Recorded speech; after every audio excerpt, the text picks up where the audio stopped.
हमारे लिए आज की तिलावत इमसाल की किताब उसका 3 बाब 27वीं से 34वीं आयत तक। जो नेकी के मुस्तहिक हैं उनसे दरेग ना कर, जब तेरे मकदूर में हो, जब तू फ़ौरन दे सकता है। तू अपने हमसाये से ना कह के जा, फिर आना मैं कल दूंगा। अपने दोस्त के खिलाफ बदी का मंसूबा ना बांध, जिस हाल के वो तेरे साथ बेखौफ रहता है।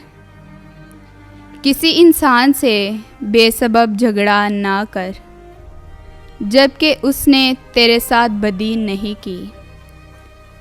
जालिम आदमी पर रश्क ना कर और उसकी किसी रफ्श को इख्तियार ना कर, क्योंकि कजरों से खुदावंद को नफ़रत है, पर रास्तकारों के साथ उसकी रिफ़ाकत है।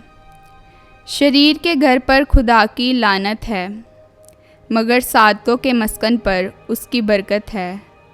ठट्ठा करने वालों पर वो ठट्ठा करता है, पर हलीमों को वो फ़ज़ल बख्शता है।